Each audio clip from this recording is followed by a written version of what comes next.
والجہد لا یزید فی الرزق، جہد جدوجہد کوشش محنت، تم جتنی مرضی محنت کر لو تمہارے رزق میں اضافہ نہیں ہوگا۔ کل تو صبح سے پھر سوتے ہیں، کیوں صبح اٹھے؟ کل سے سونے کے لیے یہ سارے نعرے تھے، کل سے سوئیں گے۔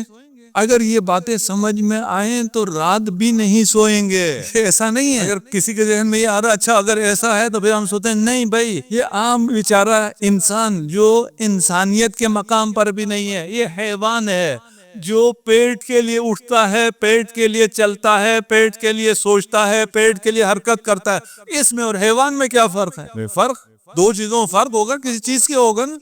میری تمام سوچ وہی ہے جو ایک حیوان کی ہے، تو مجھ میں اور حیوان میں کیا فرق؟ وہ جتنا حیوان چلے گا اتنا میں چلوں، لیکن میرے اٹھنے کا مقصد اگر کچھ اور ہے، میرے اس دنیا میں آنے کا مقصد اگر کچھ اور ہے تو میں اتنی محنت کروں گا؟ نہیں، میں اس سے بہت زیادہ محنت کروں گا۔ میں رزق کے لیے پیدا نہیں ہوں، میں مخدوم کائنات ہوں۔ یہ پوری کائنات میری خدمت کے لیے خلق ہوئی ہے، میں اس لیے تھوڑی خلق ہوں کہ میں یہ مسجد بناؤں، یہ ایسی بناؤں، یہ مائک بناؤں اور اس سے مجھے رزق ملے۔ نہیں بھائی، کام کرنا ہے لیکن کس لیے کرنا ہے؟ صبح جاگنا ہے لیکن کس لیے جاگنا ہے؟ احادیث معصومین آپ کو انسان بنا رہے ہیں، آپ کا مرتبہ وہ مرتبہ نہیں ہے۔ ہم نے پہلی مجلس میں کہا تھا اگر آپ اور ایک عام مسلمان برابر ہوں، ایک طرح سوچتے ہوں، آپ کیا شیعہ ہو؟ اگر آپ اور ایک کافر ایک طرح سوچتے ہو، آپ کا نقصان اور اس کا نقصان ایک ہو، آپ کا فائدہ اور اس کا فائدہ ایک ہو، تو پھر آپ کون سے مسلمان ہوئے، وہ کون سا کافر ہوا؟ وہ کون سا کفر ہے جو اس میں ہے، وہ کون سا اسلام ہے جو آپ میں ہے؟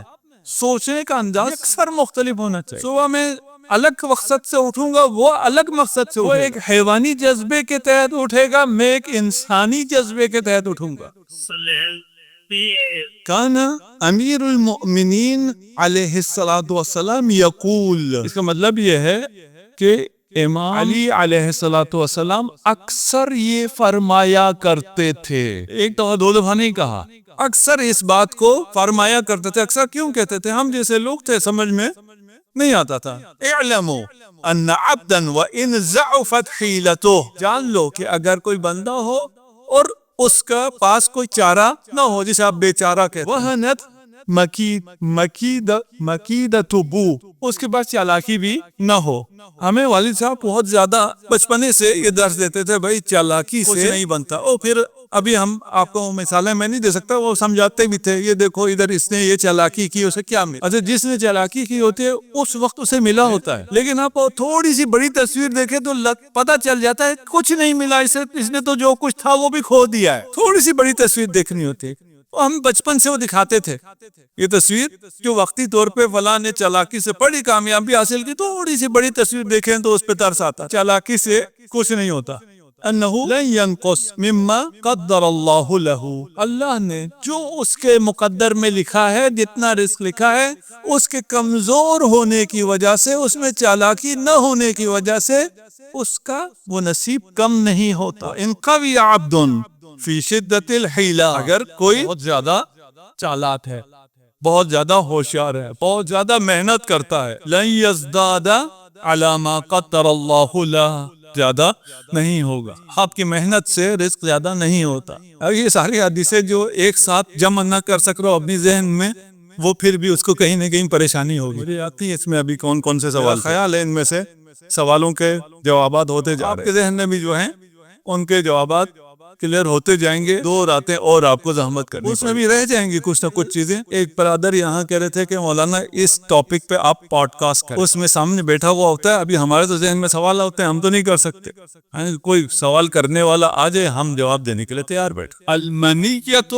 ولدنیہ، موت قبول ہے مگر ذلت قبول نہیں ہے۔ موت قبول ہے، کسی کی نوکری ہم نہیں کریں گے۔ جاب کر سکتے ہیں آپ ہاں، لیکن کسی کی نوکری نہیں کر سکتے۔ اگر ذلت ہو رہی ہے چھوڑ دو، بڑی مشکل سے یہ جاب ملی تھی، آج کل بے روزگاری بہت زیادہ ہے، ہم کہاں سے کھائیں گے، خدا کھلانے والا، اس سے بہت اچھی نوکریاں، اس سے بہت بابرکت کاروبار آپ کے انتظار میں ہوتا ہے، آپ سمجھتے ہیں میرا رزق یہاں، اور ذلت برداشت کرتے رہتے۔ اگر علی کے چاہنے والے ہو، کہیں بھی ذلت آئے، کہ موت برداشت ہے، ذلت برداشت نہیں ہے، اس لیے کہ ہم ہیہات من الذلہ کے ماننے والے۔ ومن لم یعط قاعدا، جو بیٹھے بیٹھے جسے جو نہیں ملتا، لم يعط قائما، وہ جتنا مرضی چل پھر لے اسے وہ بھی نہیں ملے گا. دہر یومان، یومن لک و یومن علی، یہ زمانہ بدلتا رہتا ہے. ایک دن تیرے فائدے میں ہے، ایک دن تیرے نقصان میں. فَإِذَا كَانَ لَكَ فَلَا تَبْتَرْ، جب دن تمہارا ہو